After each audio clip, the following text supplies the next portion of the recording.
ও মাম্মা আজকে লাঞ্চের মেনু কি? বাবা আজকে এত তাড়াতাড়ি ইচ্ছা হলো আচ্ছা রান্নার মেনু ব্যথা গেছিল বলছি দাঁড়ো শেষের দিকে আর একটুখানি বাকি আছে। এদিকে হচ্ছে গরম গরম ভাত হয়ে গেছে, ধোয়া উঠছে দেখেছো। তার সাথে সাথে হচ্ছে এখানে টক ডাল, আম দিয়ে শুকনো লঙ্কা আর কালো সর্ষে ফোড়ন দিয়ে টক ডাল, যেটা গরমকালে প্রায় প্রত্যেক বাঙালি বাড়িতেই মনে হয়। আমাদেরও ভীষণ পছন্দের, মানে আমার, ওর বাবার আর ওর তিনজনেরই ভীষণ পছন্দের। আর ডালের সাথে খাওয়ার জন্য এখানে আছে হচ্ছে আমাদের জন্য আলু চোখা, ভাজা পেঁয়াজ, ভাজা শুকনো লঙ্কা আর একটু ধনেপাতা দিয়ে মাখা, খেতে দারুণ হয়েছে। আর রিও যেহেতু আলু সিদ্ধ খায় না, রিওর জন্য একটু আলু ভাজা। আলু ভাজাটা অ্যাকচুয়ালি সকালে করেছিলাম, তো এই জন্য একটু ঠান্ডা হয়ে গেছে দেখে বোঝা যাচ্ছে।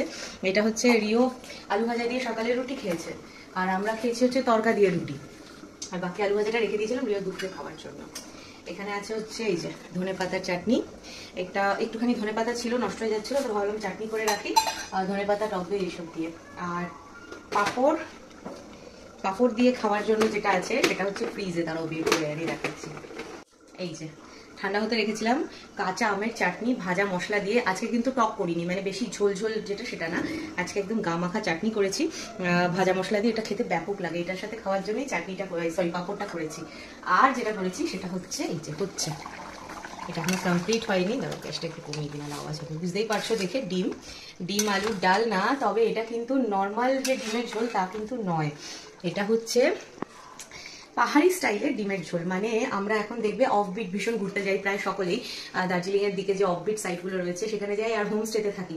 তো হোমস্টেতে দেখবে একদম ঘরোয়া একটা খাবার ওরা প্রোভাইড করে আমাদের। সকালবেলা ওই ডিমের ঝোল, ডাল, ভাজা, একটা সবজি থাকে, আর রাতের বেলায় থাকে হচ্ছে রুটি, ভাত আর চিকেন কষা।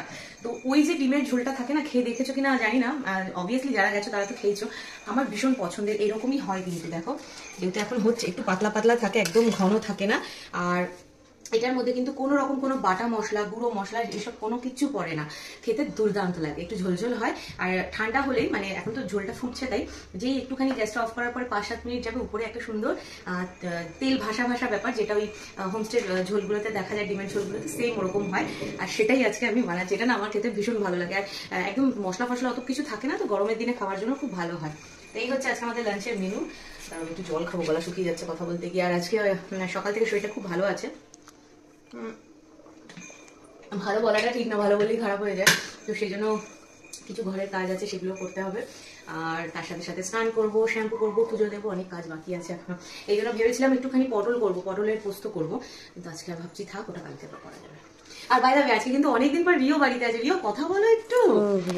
রিওকে সবাই খুব মিস করে, রিও কোথায়। তো আজকে রিও বাড়িতে আছে, কারণ হচ্ছে আজকে রিওর স্কুলটা অফ আছে।